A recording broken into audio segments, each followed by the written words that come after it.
Good afternoon. We have one case scheduled for oral argument this afternoon, the case of Mark Nolan versus Orange County Public Schools. Counsel, are you ready to proceed? Yes. You may approach, counsel. Counsel, we've allocated 20 minutes per side for the oral argument. Would you like to reserve some time for rebuttal?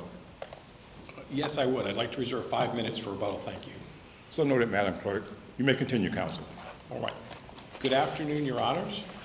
Mr. Nimmo, and may it please the Court. Tom Skolko here on behalf of the appellant, Mark Nolan.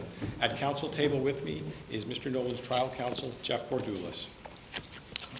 I'd like to begin with our 120-day argument that the JCC erred in concluding that the employer carrier could not waive compensability under Section 440.20 sub 4 because they did not send a pay and investigate notice when they provided benefits to Mr. Nolan. This conclusion is directly contrary to this court's holding in Churchill versus DBI Services. In fairness to the JCC, I do want to point out that Churchill was decided shortly after this order was entered. But in any event, the JCC's misunderstanding of the legal effect of the EC's failure to send the pay and investigate notice led the JCC to fail to conduct the correct analysis of the 120-day rule under Sierra versus Metropolitan Protective Services. What was the new injury that you're contending they needed to pay and investigate? There were three that we contend they needed to pay and investigate. The diagnosis of cervicalgia by Dr. Patel. Is that different than the neck that was already being handled? Yes, it was. In fact, the diagnosis was very different. Which body part does that reference, if it's not the neck or spine, the upper spine? Well, it's the same body part, but Right. The diagnosis was very different. The diagnosis was initially neck sprain by Concentra, and then by, I think it was Dr. Friedman. And then when... But doesn't compensability relate to body parts, and did the employer already accept compensability for the neck, knee, and leg? Well, I think as this court explained in YRC versus Sanchez, the diagnosis of the doctor can help identify the identity and extent of what the compensable injury is. And here we had a very different diagnosis, which was cervicalgia, which is broadly just neck pain generally. And the treatment that Mr. Nolan got for that cervicalgia from Dr. Patel and from Dr. Frohwein with an injection was for his general neck pain. And he received that treatment, included an injection, which all the doctors agreed included treatment for his pre-existing cervical facet arthropathy and cervical facet degeneration. And I think it was Dr. Patel said 60% of the need for that treatment was the pre-existing conditions. He then changed it to 100%. Dr. Broom confirmed that it was those injections were for pre-existing conditions. And because the employer carrier never sent a pay and investigate notice contemporaneously with the provision of those benefits, constitutes a wholesale acceptance of compensability of... But counsel, if EC fails to send the 120-day letter, or otherwise complies with the 120-day rule, does the statute provide a sanction in that case? Yes, it's exactly what this court provided in Churchill. It means that the provision of benefits for that identified specific injury of cervicalgia, cervical facet arthritis, and arthropathy, that constitutes wholesale acceptance of the compensability of those conditions. Well, you're conflating, it seems, the injury and condition. So if I'm an employee and I initially have an accident at work, and I think I sprained my elbow, or injury, it hurts a lot, and they start treating, and the employer authorizes, accepts compensability of this accident in my elbow. They start treating it, and as it turns out, a little bit later on, actually it's a broken elbow. It's fractured. You're saying that's a brand new injury where it restarts the assessment of compensability? Yes, and I think that's consistent with Judge Tannenbaum with what you said in footnote number 1 to your concurring opinion in Ortiz versus Winn-Dixie, where you said that the fundamental unit of compensability under Chapter 440 is the accidental injury. It's not the accident, it's the accidental injury. Well, that's different than what I'm asking. I mean, it's not a question of the injury, it's like what body part was injured. And if you're talking about the elbow and it's just a matter of degree, that seems different than initially the accident, I injured my elbow and the employer accepted compensability, and a little bit later on, as it turns out, actually, it seems like my back also was injured, and now I want compensability for the back as well. That seems like a compensability question a little bit more than the degree between a sprained elbow and a broken elbow. Well, again, I think Didn't Checkers address that as well? Well, I think Checkers is entirely consistent with our argument. In Checkers, the court indicated that when a carrier waives the right to deny compensability under subsection 440.20 sub 4, they retain the right to challenge the extent of the compensable injury, which is really what we're talking about here. Is it just a neck sprain, or is it something broader? Is it just general? Is it cervicalgia, which is generalized neck pain, which can include pre-existing conditions? And then, once that's established, the carrier can only challenge whether that identified specific condition, which I think under this court's case law clearly can be identified through diagnoses, not just body parts. I think that was what YRC said. Then that specific identified injury has to be the major contributing cause of benefits. But it's not that the accident has to be the major contributing cause of the benefits. It's that compensable injuries have to be the major contributing cause of benefits. And compensable injuries can be established in several ways. In fact, which is the normal way, under 440.09.1, the claimant falls from a ladder, breaks his wrist. The doctor says the wrist fracture is due to the accident. That wrist fracture is a compensable injury. But it can also be established by operation of law under section 440.20 sub 4, where a carrier provides benefits for a specific identified injury. In this case, cervicalgia, cervical facet arthropathy, and cervical degeneration. And they have to, if they don't want to have that be a wholesale acceptance of the compensability of those identified injuries, they have to comply with section 440.20 sub 4, which means deny within 120 days and give notice to the employee that they're paying investigating when they provide those benefits. I've always seen compensability as, it's not entitlement to particular benefits.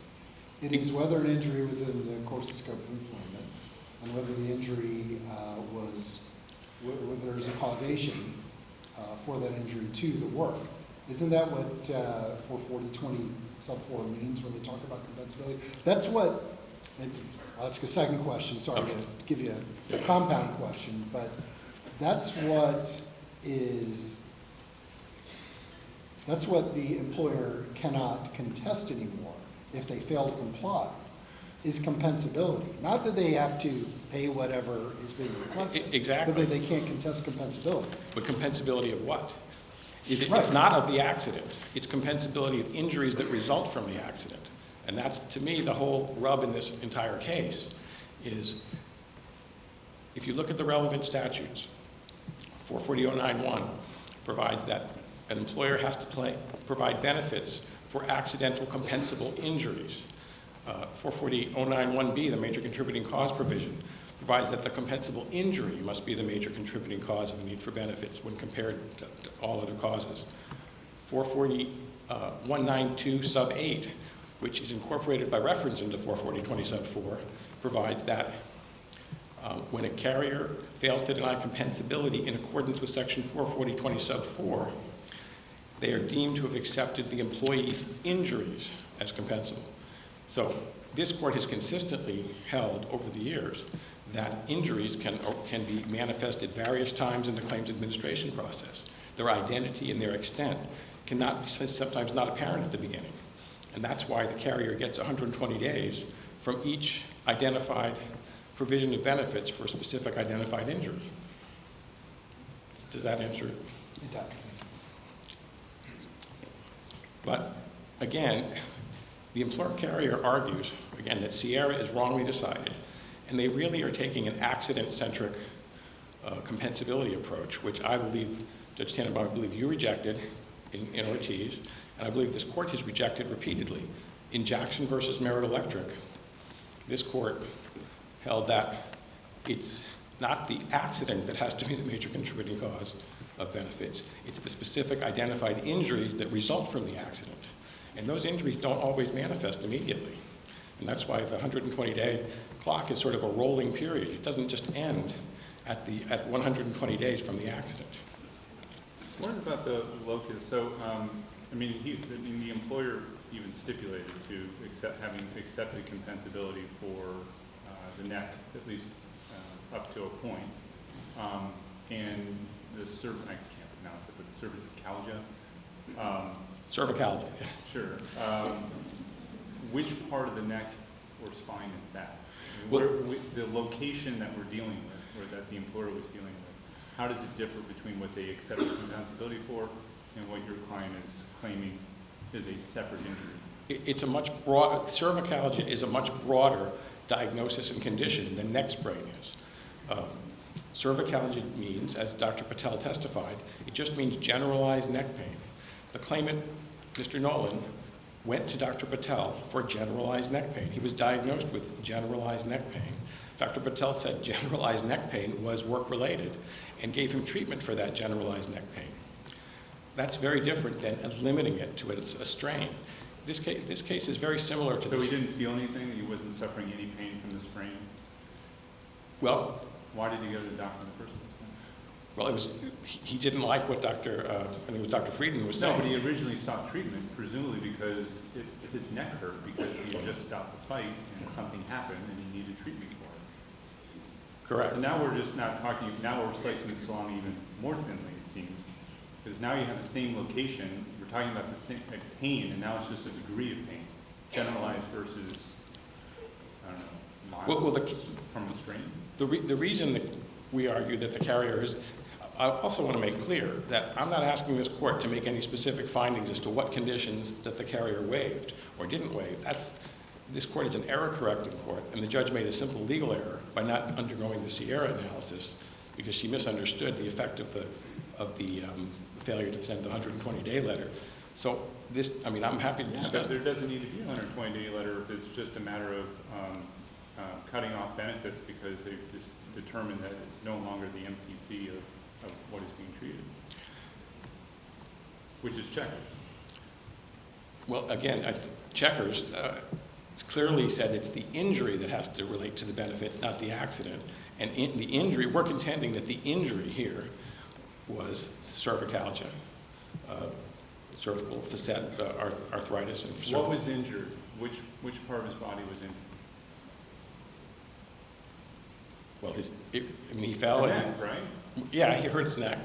But the point is the carrier initially treated it as a neck sprain, which is very different than just generalized neck pain. A neck sprain is a specific soft tissue injury. Dr. Broom testified you don't do injections for soft tissue injuries. Dr. Patel said he didn't do an injection for a soft tissue injury.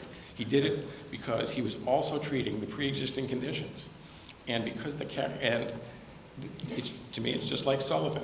In Sullivan, the carrier authorized care for a shoulder injury. In the course of that treatment for the general shoulder injury, they discovered degeneration in the shoulder. The carrier then tried to say, oh no, we only accepted an exacerbation of the pre-existing condition. But this court said, no, you never limited the doctor to exacerbation of the pre-existing condition. You authorized the shoulder, and this is part of the shoulder. And this is exactly the same. They authorized generally Mr. Nolan, Dr. Patel, to treat the cervical area. He treated the cervical area, and included in that treatment was treatment for pre-existing conditions. They did pay and investigate. Counsel, you haven't addressed your issue 4 in your time. It's almost up.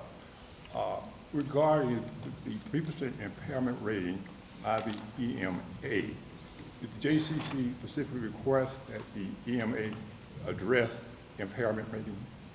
The JCC didn't. It was identified in the notice of conflict by the employer carrier, but it Since was it was identified in the conflict, why didn't claimant's counsel not insist on the JCC asking EMA to address the PRR, and what legal effect that omission should have? I don't actually remember exactly in the record why that happened that way. I just don't recall. I can check that and get back.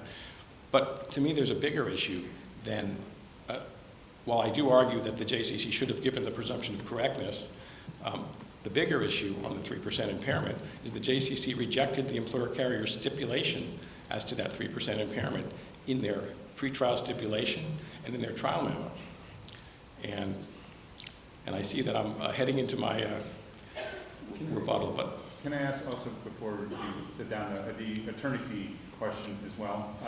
So question I have, so you're proceeding under 3C, is that primarily Yes. what you're proceeding under? Are you asserting that the employer denied that an accident occurred for which compensation benefits are payable?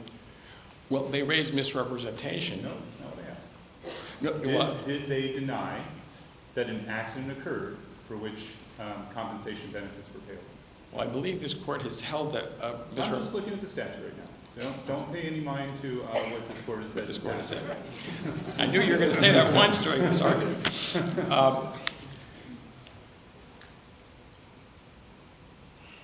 Do you know what I'm asking? Yeah, I mean, So my point is, doesn't the carrier have to deny compensability, that a compensable accident happened in the first place specifically for 3C? And that's a distinction between 3C and 3B, it seems. But under 3B, doesn't the employer have to deny that there was a compensable accident in the first place? And then if the employee wins and gets the JCC to say, yeah, there was a compensable accident, well, then there's a basis for fees. well, I think that recalling the court's precedent and the reason why they came to the conclusion was that the fraud provision was in the coverage section of 44009, so therefore the court considered it to be part of, I guess, the coverage or compensability determination, even if it's after the fact. Yeah, doesn't it also, though, misunderstand the nature of an affirmative defense versus, I mean, an affirmative defense is not an independent claim. It's not like the employer is asserting a claim, asking the JCC to make a determination. It's an affirmative defense. It's an avoidance of your client's claim, a claim that your client ultimately lost completely. And so the JCC didn't even need to get to the question of the affirmative defense because the claim was already denied. Well, that would be true for securing benefits in the order, but it wouldn't be true for securing benefits prior to the final hearing because that had already happened. And the employer carrier's argument for why the claimant's attorney didn't secure benefits before the final hearing was that they were required to provide a one-time change of physician, Dr. Broom, regardless of their major contributing cause defense. But they were not required to provide anything once they raised fraud as a misrepresentation as a defense. And once they did, they could pay benefits if they want, but they didn't have to. That's what this court held in Alvarez versus Unico. That the carrier does not have to pay benefits once they raise misrepresentation as a defense. So by paying those benefits voluntarily, they've now established the entitlement to the fee for the attorney. In this case, so once the JCC rejected a 3% impairment rating by the EMA, therefore concluding that no further benefits are due the claimant, and in that case, holding the employee carrier's affirmative defense of misrepresentation moot, how does that affect your argument? Well, it does affect the argument for benefits that were claimed in the compensation order, but it doesn't affect the argument for benefits that were secured before the final hearing happened. Your argument in reference to your claim for attorney fees, how does Yes. it affect that argument? Yes, for that argument, because that was raised on rehearing specifically, that, hey, Judge, you would, yes, I understand what you're saying about no benefits in the order, but we secured stuff before the final hearing ever occurred. And that's why, and that was exactly what happened in Churchill, by the way, the same sequence. Well, I'd Your like time to, has definitely expired. I will extend your rebuttal time by an additional 2 minutes. Thank you very much, Your Honors. Appreciate it. Thank you.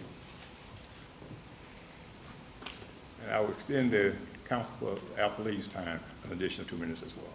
Thank you, Your Honor.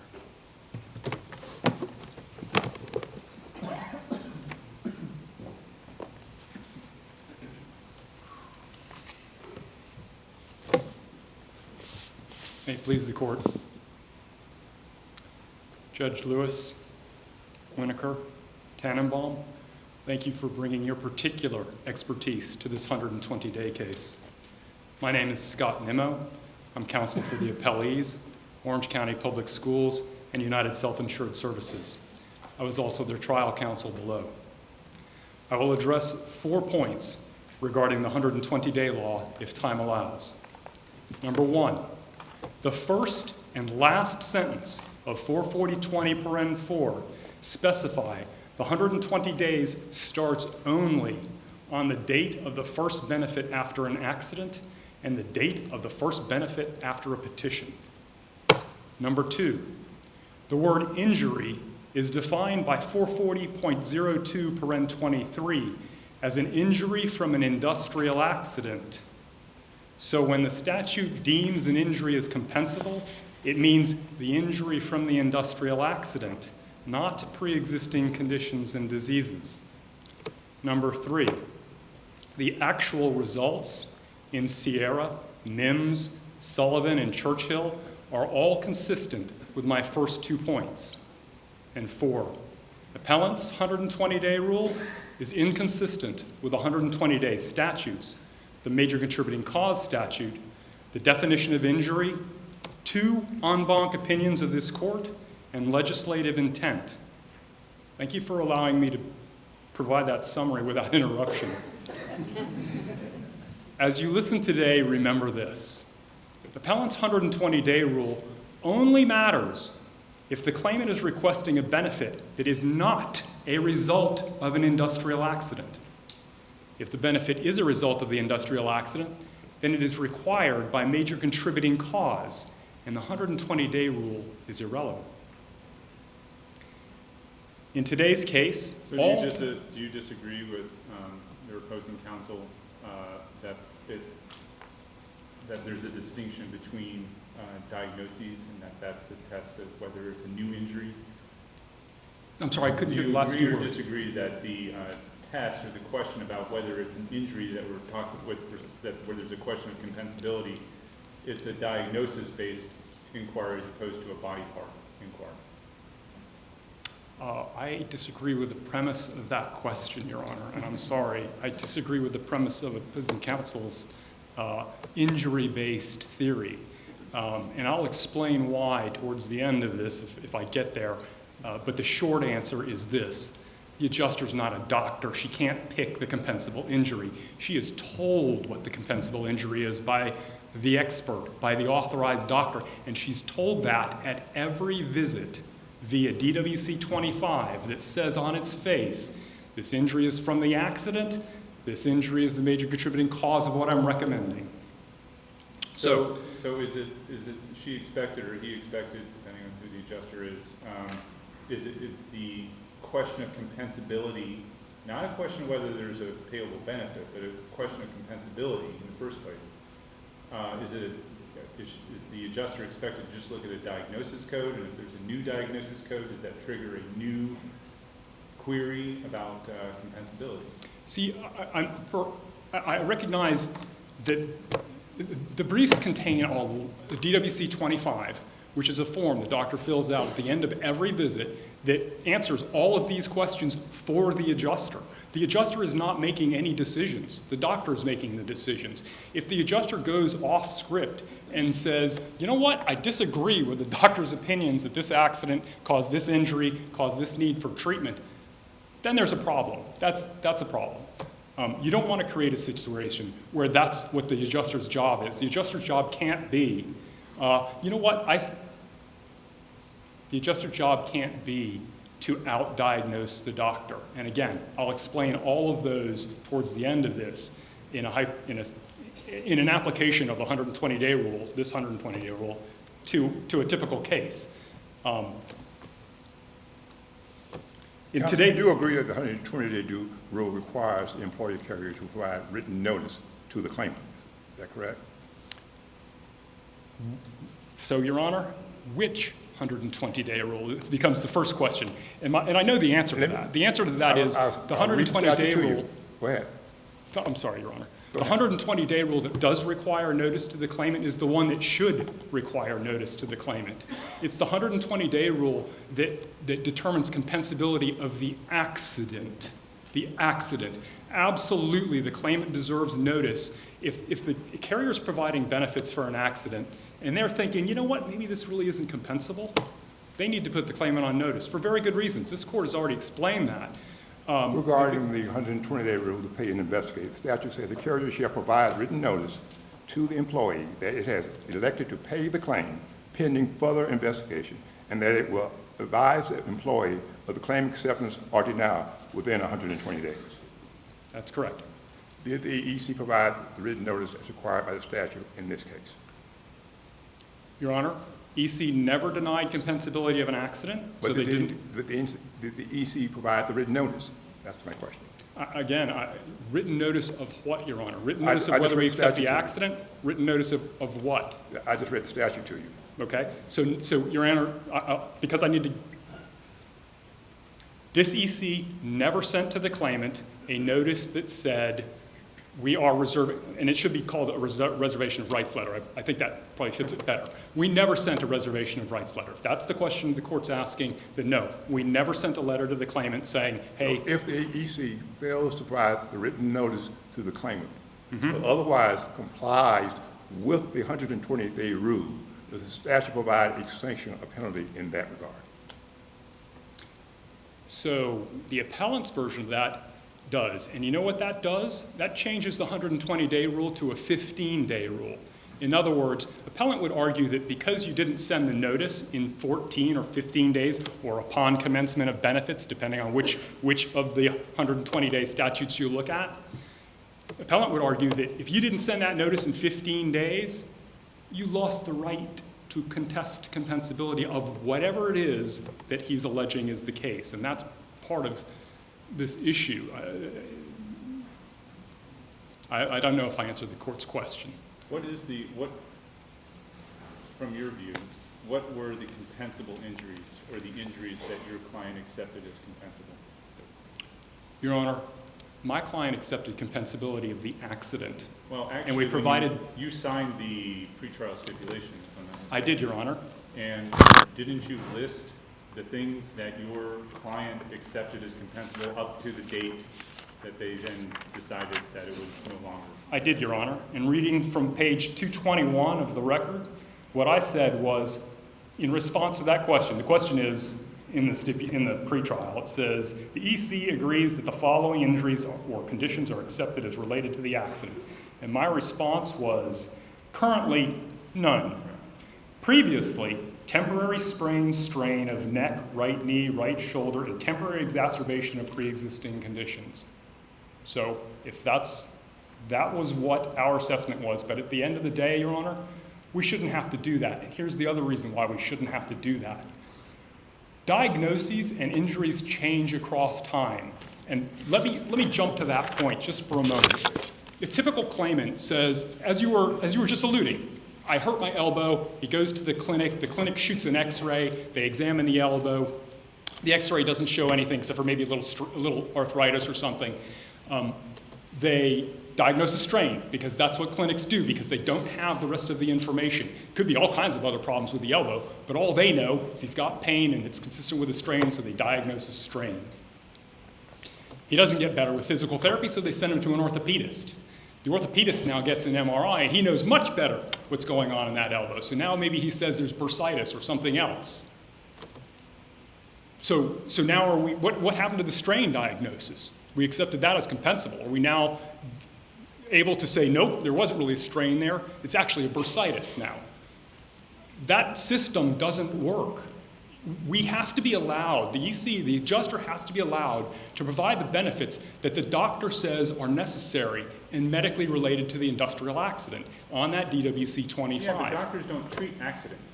Doctors treat injuries. Okay, so So are you going the other direction? Are you suggesting that there's no injury component at all to compensability, that it's just the accident and there's no multiple accruals, like if they're 10 years down the road and suddenly there's this new condition that can be tied back to the accident, that they're out of luck because, too bad it's a new injury because, you know, the question of compensability, that arose a long time ago.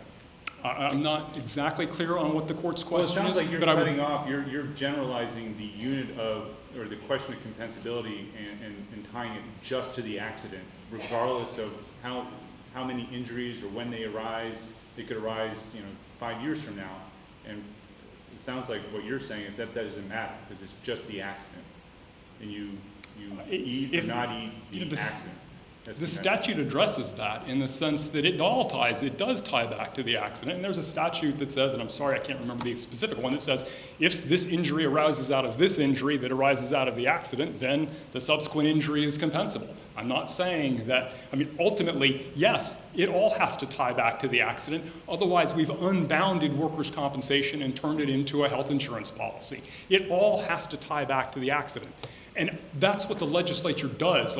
When the legislature says injury in all of those statutes and everywhere else, and in fact, and on the notice of injury, there is no notice of accident, there's only a notice of injury. The reason that is because if you have an accident on the job and you don't have an injury, then you don't have a workers' compensation claim. It's only workers' compensation if there's an injury. So when they say notice of injury, they're talking about a notice of an accident with an injury. Sure. And everything Who ties back to the best accident. knows what injury has been suffered? Wouldn't it be the claimant? No. So after the accident No. after the accident happens, they know better than anyone else, hey, my elbow hurts, my neck hurts, my knee hurts, it wasn't hurting 10 minutes ago and this thing happened at work and suddenly it hurts. I think I've injured my knee, my elbow, or whatever. That's the question, isn't it? Not whether an accident happened, it's did an accident happen that caused an injury to the claimant that they are entitled to compensation for?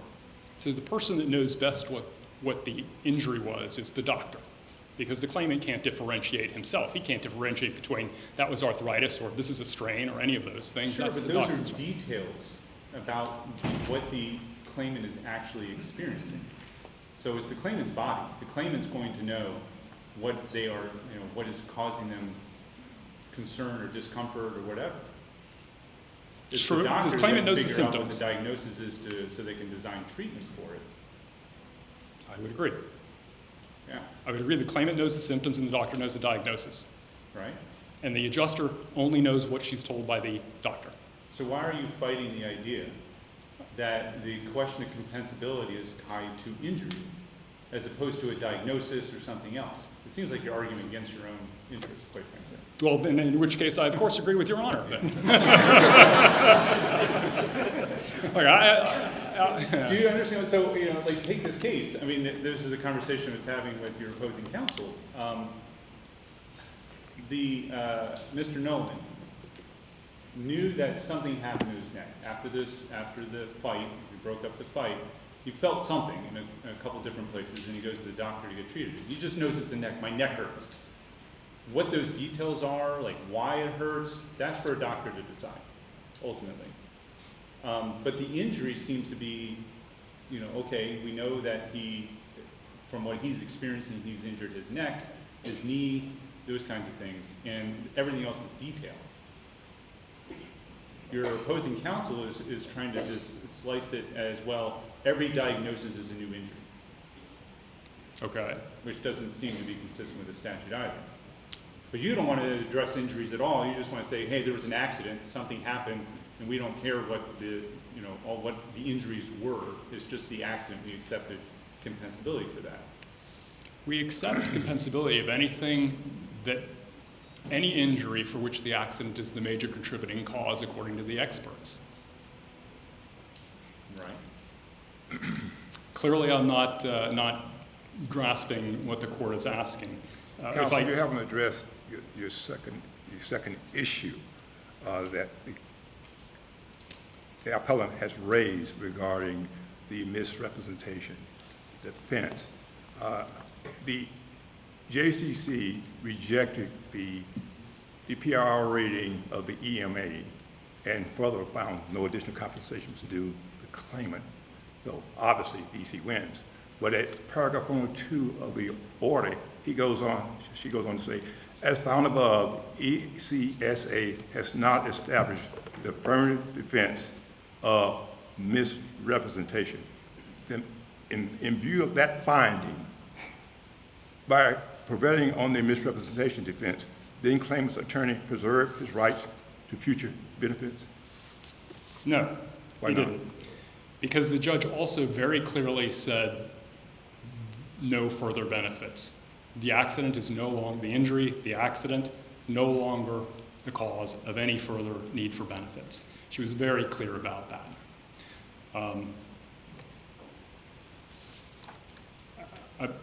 I think I felt like there were a couple different questions in what the court was asking about I heard you say the misrepresentation defense, but I think I heard you on earlier ask about that as well. And what I would say is this. The judge found the claimant wasn't credible, but she did not find misrepresentation, and she didn't need to because she found that major contributing cause no longer existed, and there was no further benefits due. After finding no further benefits due, was there a need at that point to address misrepresentation, or could the JCC have found the misrepresentation affirmative defense moot? Yes, and I think that's essentially, I mean, she did not say the word moot, Your Honor, but she did say, well, actually she said, I don't find this guy misrepresented. And I think if the court will bear with me for 1 second, the facts of that are critical, if I could remind the court about what happened in that moment. So the claimant testified at an advance hearing that he had had no significant income after quitting his $75,000 a year job 3 months earlier. He said no significant income. And based on that testimony, the judge awarded a $2,000 advance. At the claimant's next deposition, a month or two later, he testified, oh yeah, I received $139,000 the month before that advance hearing, and I bought a new car and made some home modifications and bought a cell phone. But he didn't mention that, and admitted he did not mention that in the advance hearing. But you also didn't cross appeal the JCC's determination on misrepresentation. I didn't, Your Honor, and that's So why does this matter? What? well, it goes to this. So to the fee question, I think appellant has raised a fee question. He argues that a fee is due because the misrepresentation was denied. The fact that there were no benefits awarded, there's no fee due. I think it's the relevance of the facts of the misrepresentation go to the reasonableness of the misrepresentation defense at the time, and the fact that the judge could have found it had she not found that there were no need to reach that point because she had already determined that there were no benefits due under major contributing cause. Do you have a cogent argument as to how Carrillo is consistent with the statute? It's how The Judge Benton's opinion, I think it's called Carrillo, about the fees, how that is consistent with the statute? I'm sorry, I'm not familiar with that, Your Honor. I would say that I would refer the court to the Praxair case where they said that, look, if there's no foreseeable benefit, then you can't get a fee you can't get a fee if there's no further benefit. You haven't preserved anything. And I would refer the court to, in fact, that might be the case, Your Honor. The other case in which Not Chandler. Yeah. Very much, it's not. Very well. I would refer the court to Chandler and Praxair, and I'm not familiar with the case that the court's referencing. Well, it's the opinion that says that even if you get nothing, you recover nothing, that even in that situation, if there's a misrepresentation, affirmative defense, that has been found wanting by the JCC, that's enough. Because it doesn't disentitle you for future benefits So that I you know may there. or may not have a claim for. I know there is another case, I don't recall the name of it, in which the court speculated that the claimant still had entitlement to benefits, the palliative care and such, ongoing. And if that were the case here, then there might be entitlement to a fee, but there isn't. The judge was very clear about that. There are no further benefits due to Mr. Nolan. And because of that, there's no fee due to Mr. Nolan's counsel. And I would add this. If it turns out that the carriers can win, can succeed on a major contributing cause defense, but still wind up paying a fee in a situation where misrepresentation has a... Especially when they stipulated compensability in the first place. Well, we stipulated to compensability of the accident, Your Honor. Yeah. We did. The accident's still compensable. And Nothing the has statute changed. talks in terms of not stipulating compensability and actually denying compensability. So that's why I'm asking, can you in any way make the case and the statute work together? Yeah, misrepresentation doesn't change the fact that there was a compensable accident. It's still a compensable accident. That hasn't changed. The only thing that's changed is the claimant's right to benefits, their right to receive workers' compensation under the statute. Can I ask you a question about the PR? I think it's to piggyback off Judge Lewis's question. On the PR question, isn't the purpose of an EMA to resolve a conflict between two IMEs? It is. It is. Where was the conflict in the IMEs about the impairment rating? Yeah, there was no conflict, and the facts of the case are laid out in the record, but the shortest possible version of that is this. EC there were several other permanent impairment ratings, but EC had paid the highest of them. So there was no issue about impairment rating. We weren't, at the time that the EMA was picked, there was no controversy about an impairment rating. There was no petition for impairment rating. There was none of those things. Claimant's counsel, as was pointed out earlier, didn't ask for the impairment rating to be determined because he didn't want maximum medical improvement determined. The impairment rating never came before before the EMA, and the judge found that was the case, that it wasn't properly before the EMA. So his opinion is just like everyone else's opinion, and if she needed to accept the 1% or the 0% that the other doctors gave, she was entitled to do that. She had a rational basis to do that. Wouldn't the better approach have been to have the MMI determined, and then if there's a dispute over PIR, then it would have been right due and owing, and then they could have filed a PFP after the fact and had that dispute, as opposed to filing a PFP right after the EMA?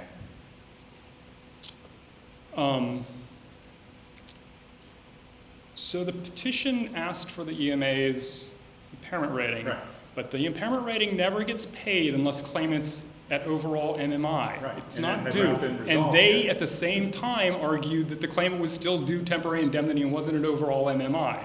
So that's the first piece of that. And yes, if the claimant agreed that they are at MMI, then they should file a petition for the impairment rating. But, yeah. Did the EC stipulate in the September 6, 22nd and January 23rd, 23 trial memorandum to a 3% PIR? So, I'm sorry, Your Honor. That is not true, for one thing. We did not stipulate to a 3% permanent impairment rating. What that said was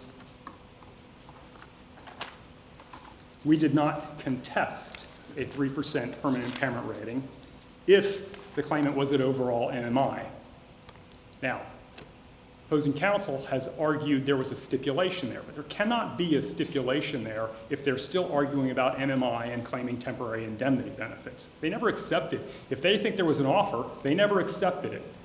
If they think my offer was, look, if you agree to MMI, I'll pay impairment benefits. That was never accepted because right through the end of trial, they were contesting MMI and temporary indemnity benefits. So there was no agreement. We did not agree in that trial memorandum.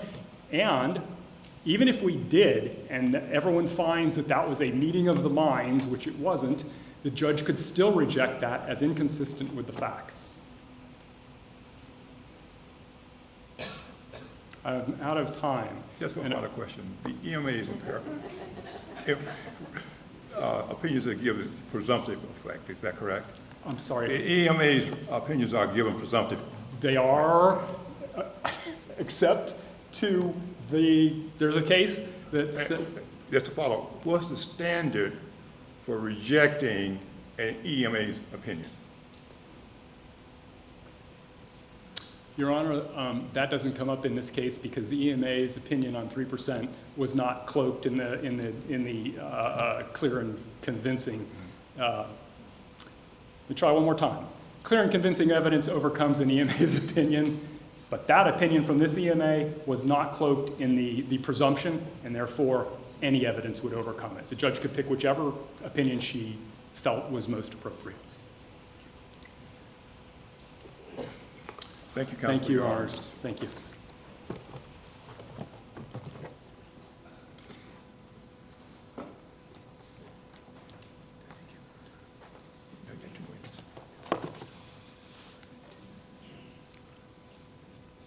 You may continue, Counsel. Thank you very much. Judge Tannenbaum, I want to address the line of questioning. Before you address this line of questions, I'd like for you to respond to counsel for the appellee's argument. Is there a possibility of securing future benefits for the claimant, period? Well, there is, if for nothing else, that the denial of the fraud defense allows a possible petition for modification in the future. So there is a possibility, at least, for benefits in the future. But recall, there's two bases for the fee claim. One was benefits secured, by defeating the misrepresentation defense in the order itself, which is what I think the court is talking about. But we have a separate fee claim for securing benefits after misrepresentation was raised in terms of the one-time change with Dr. Broom and the treatment by Dr. Broom and the payment of medical mileage, all which was paid after misrepresentation was made. So there's two separate arguments there.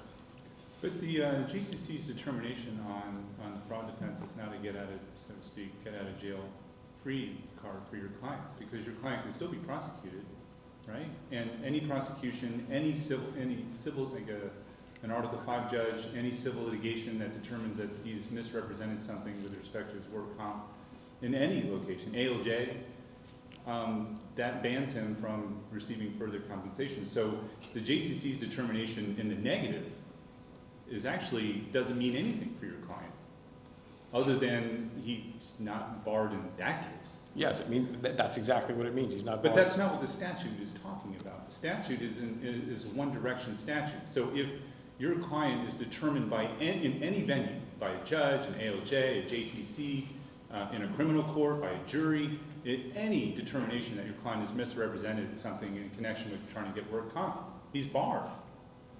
So it's not a benefit to have a JCC make a determination that your client didn't misrepresent, because it's not res judicata or collateral estoppel or anything with respect to your client.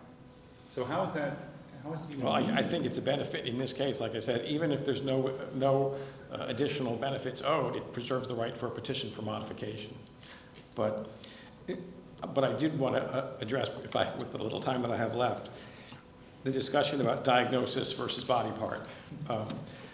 We're not contending that each new diagnosis is necessarily a new injury that triggers a new 120-day pay and investigate period. What we're contending is that the diagnosis is one piece of evidence that allows a JCC and the parties and the adjuster to identify the extent and identity of the injuries for which they are providing benefits, which allows them to intelligently decide whether to pay, to investigate, or to deny. Because the diagnosis, it may well represent a new injury, it may not, but that's what the 120-day pay and investigate period is about. Here, the diagnosis and condition of cervicalgia includes... Counsel, your time has expired. However, I will allow you to wrap up. Thank you very much. Yes, all I was just going to add was that the diagnosis of cervicalgia included treatment, undisputed treatment, for pre-existing conditions for which they paid, and they never sent the pay and investigate letter for those pre-existing conditions and for cervicalgia. And therefore, we think all we're asking the court to do is to send it back to the JCC to properly apply Churchill and Sierra, do the Sierra analysis, and then however it falls, that's the way it goes. But the claimant should at least get the chance to have the analysis done correctly. Thank you, counsel. All right. Thank you very much. This concludes our oral argument for this afternoon. We are adjourned.